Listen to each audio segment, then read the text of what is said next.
A kú dédé àsìkò yìí, yóò rọ̀ wá lọ́rùn láṣẹ Elédùà. Ìròyìn fẹ́lifẹ́li náà ló ń dé sí ojú ìwòran yín láti lè ṣe wa ìròyìn fẹ́lifẹ́li online TV. Fúnmi Adénúgà ni oníròyìn.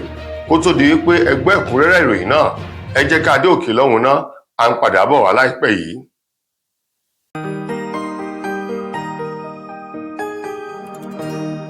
Ìròyìn fẹ́lifẹ́li TV, àjààbálẹ̀ làwọn ìròyìn ti wà, máa wò lóòrèkóòrè.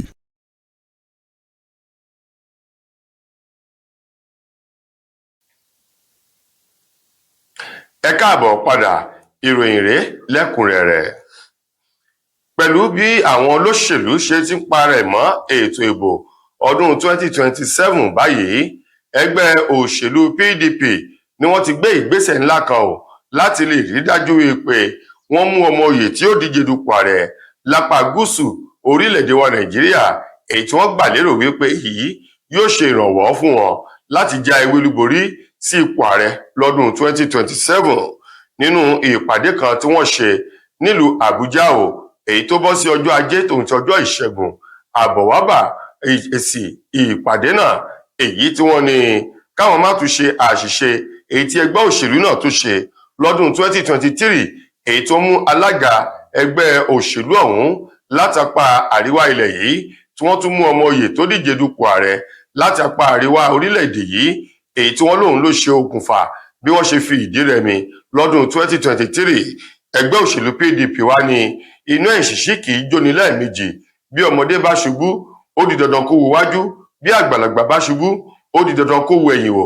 Wọ́n ní ìṣubú àwọn lọ́dún 2023, àwọn láti wo ẹ̀yìn wò báyìí kí wọ́n mọ ọ̀nà tí wọ́n yóò gbà láti rí wípé ìjà ewé olúborí wọn lọ́dún 2027 ó gbọ́dọ̀ jẹ́ ìdá 100 sí 100 náà ni ìdí rèé tí ẹgbẹ́ òṣèlú PDP tí wọ́n ṣe pa ìrònú àti ìròrí wọn pọ̀ sí ojú kan ṣo lẹ́yìn tí wọ́n fi orí korí fi kùlùkù tí wọ́n ní kí wọ́n mú ọmọ oyè èyí tí ó gba tíkẹ́ẹ̀tì ẹgbẹ́ náà láti díje dupò ààrẹ lọ́dún 2027 láti gúúsù ìwọ̀ oòrùn orílẹ̀-èdè wa Nàìjíríà, èyí tí wọ́n ní nípa ìdí èyí àwọn yóò jáwé olúborí nígbà tí wọ́n yóò na ẹgbẹ́ òṣèlú APC tó ń ti ọmọ oyè wọn tí í ṣe ààrẹ Bọ́lá Tinubu nínú ètò ìbò ọdún 2027, èyí tí wọ́n ti ń palẹ̀ mọ́. Nípa ìdí èyí, ọ̀pọ̀lọpọ̀ àwọn ènìyàn ńláńlá ni wọ́n fojú sí lára wípé yóò jẹ́ ọmọ oyè wọn.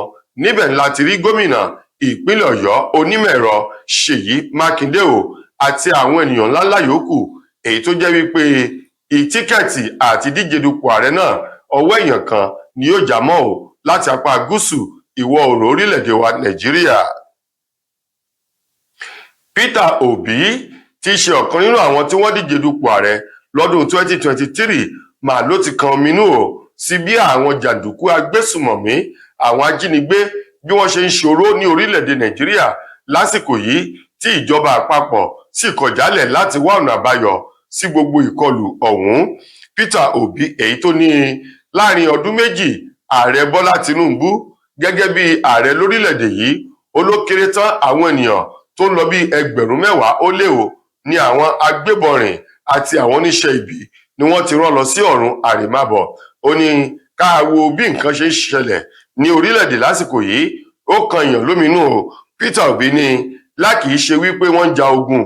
Ó ní 10,000 ènìyàn ó lé òun ló ti ta tẹ́rù ń pa tí ẹ̀mí wọn ti bọ́ sọ́wọ́ àwọn agbésùmọ̀mí àti àwọn jàǹdùkú tí ń pa ènìyàn ní orílẹ̀-èdè Nàìjíríà. Lákòótán nínú ọ̀rọ̀ Peter Obi, ètò fi ọ̀rọ̀ náà léde lórí ìkànnì X rẹ̀ ní ọjọ́ Ìṣẹ́gun tí í ṣe òní láti kanminú àti pé àkíyèsí ìjọba àpapọ̀ sí orí ọ̀nà tí wọ́n yóò gbà láti rí i pé wọ́n wá ọ̀nà àbáyọ sí ìkọlù ọ̀hún kí wọ́n sì jẹ́ kí ètò ààbò kó fẹsẹ̀ múlẹ̀ dáadáa. Ó ní àwọn orílẹ̀-èdè tí wọ́n ti ń ja ogun gan, ó ní ìwọ̀nba péréte làwọn èèyàn tí ó bá ogun ọ̀hún lọ. Ó ní ká orílẹ̀-èdè Nàìjíríà tí ì ṣe wípé wọ́n ja ogun ṣùgbọ́n tí ẹ̀mí tó ń ṣòfò sọ́wọ́ àwọn agbésùmọ̀mí lójoojúmọ́. Ó ní ọdún méjì Bọ́lá Tinubu lọ́fíìsì gẹ́gẹ́ bí ààrẹ ilẹ̀ yìí, 10,000 àwọn ènìyàn ó lé ló ti bá ìṣẹ̀lẹ̀ ìṣekúpani látọwọ́ àwọn agbésùmọ̀mí ló ti bá a lọ. ilé ẹjọ́ gíga ìjọba àpapọ̀ tó kalẹ̀ sí ìpínlẹ̀ Èkó lónìí ni wọ́n ti dá ẹjọ́ àwọn márùn-ún nínú àwọn ènìyàn tó ń lọ bí 100 èyí tí wọ́n fi ọwọ́ he nínú gbọ̀ngàn ìgbafẹ́ àti àyè ìkàwé tó wà nílùú Abẹ́òkúta èyí tí wọ́n pè ní Olúṣẹ́gun Ọbásanjọ́ Presidential Library OOPL. Ilé ìtura tí ń bẹ nínú gbọ̀ngàn yìí ni wọ́n ti rí àwọn ènìyàn ọ̀hún he ní ọjọ́ 10 oṣù kẹjọ ọdún tá a wà nínú rẹ̀ yìí, gẹ́gẹ́ bí àjọ EFCC bí wọ́n ti fi ọ̀rọ̀ ọ̀hún léde o. Báyìí o, ẹni tó jẹ́ adájọ́ ilé ẹjọ́ gíga ìjọba àpapọ̀ ọ̀hún ti ìpínlẹ̀ Èkó, adájọ́ Dẹ̀yìndé Dípẹ̀olú, èyí tó ní 5 nínú àwọn èèyàn tí àjọ EFCC tí wọ́n rí ọwọ́ he ní ọjọ́ 10 oṣù kẹjọ ọdún yìí, lẹ́yìn tí wọ́n ṣe ìwádìí tó ń ti àwọn ẹ̀rí tó fi hàn wípé 5 nínú wọn ló jẹ̀bi ẹ̀sùn èyí tí wọ́n fi kàn wọ́n nípa ìwà gbájúrẹ̀ àti pípera wọn ní ohun tí wọ́n jẹ́ pẹ̀lú ìwà jìbìtì tí wọ́n ń lù, èyí tí wọ́n ní ẹ̀rí fi hàn lótìtọ́ àti lódodo wípé 5 àwọn ènìyàn wọ̀nyí gangan ló jẹ̀bi ẹ̀sùn náà. Wàyí o, ilé ẹjọ́ gíga ìjọba àpapọ̀ náà tó wà ní ìlú Èkó forúkọ àwọn ènìyàn ọ̀hún léde, èyí tí wọ́n pè ní Christian Okoli ńlẹ́ni àkọ́kọ́ nínú àwọn 5. Bákan náà Emmanuel Adeleye ńlẹ́ni kejì. Bákan náà ni Akínyẹlé Kẹ́hìndé Fatai, òun náà ni ẹnì kẹta, àti Ṣónẹ́kàn Waris Bọ́lájì, òun ni ẹnì kẹrin. Olúfẹ́mi Kórèdé Ayọ̀mípọ̀sí, òun lẹ́nì 5, tí wọ́n ní àwọn 5 yìí ni wọ́n ti dá ẹjọ́ wọn tí wọ́n sì ti ní kí wọ́n máa lọ sínú ọgbà àtúnidá èyí tó wà ní ìpínlẹ̀ Èkó, nígbà tí ìwádìí sì tún lọ lórí àwọn ènìyàn ọ̀hún tó kù tó ń lọ bí 53 báyìí, èyí tí wọ́n ní gbogbo pátá ni wọn yóò rí dájú pé wọ́n ṣe ìwádìí lẹ́nu wọn. Èyí tó bá jẹ̀bi ẹ̀sùn náà wọn yóò taari wọn lọ sí ilé ẹjọ́, èyí tí ò sì jẹ̀bi ni wọn yóò ní kó máa lọ ilé rẹ̀ láyọ̀ ohun àlàáfíà.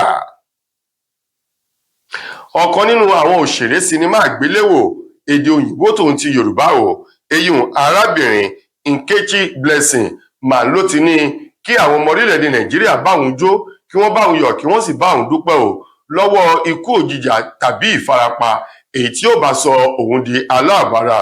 Gẹ́gẹ́ bí Nkechi Blessing bó ti sọ di mímọ̀, ó ní látàrí òrùlé eyín POP ceiling èyí tó dédé jálulẹ̀, eléyìí tó sì jẹ́ wípé kíní ọ̀hún ó ló lágbára gan ni, ìbáṣe wípé ènìyàn ń bẹ lábẹ́ rẹ̀, kíní ọ̀hún lè rán ènìyàn náà lọ sí ọ̀run àrèmábọ̀.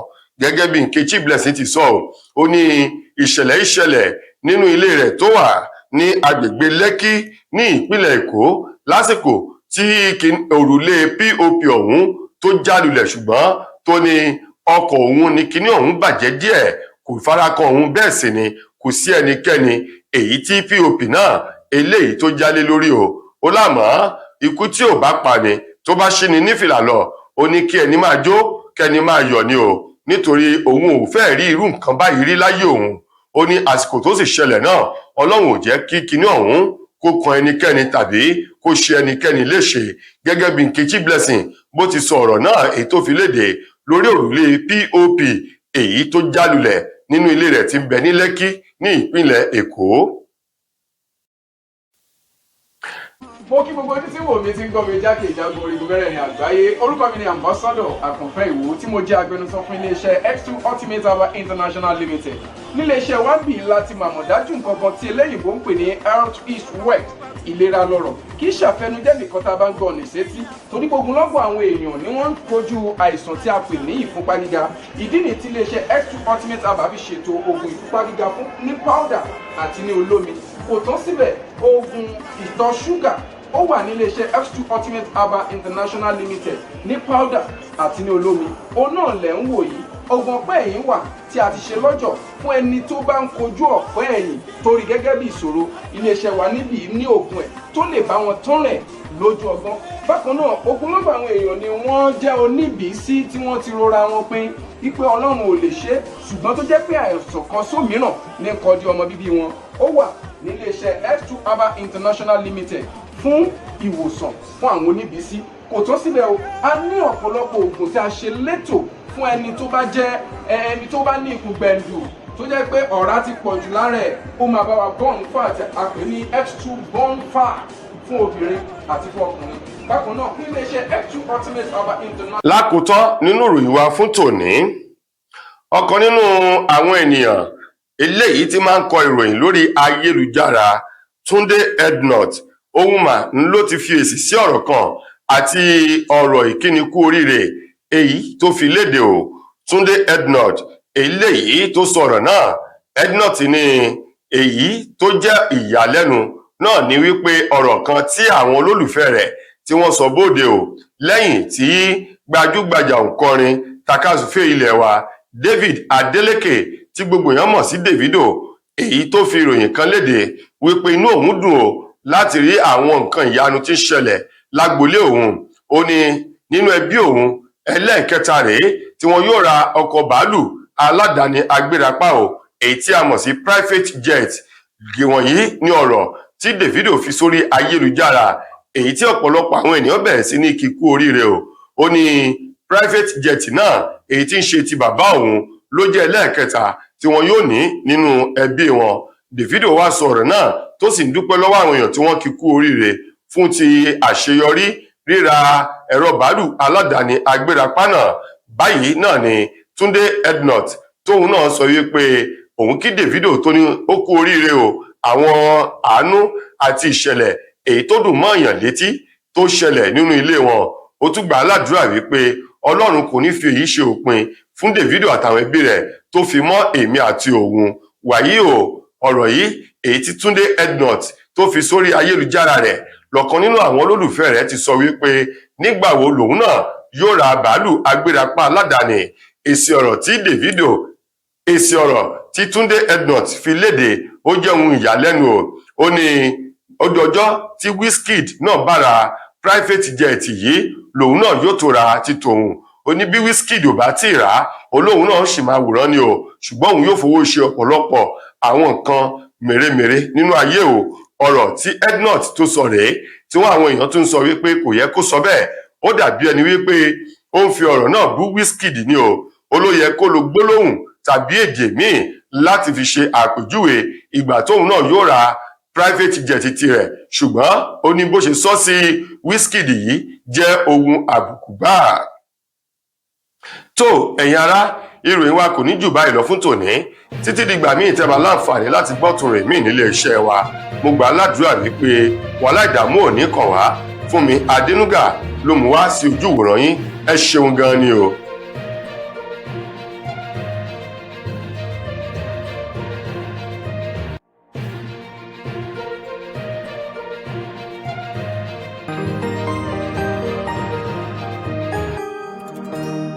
Ìròyìn Fẹ́lifẹ́li TV àjààbálẹ̀ làwọn ìròyìn ti wà máa wò lóòrèkóòrè.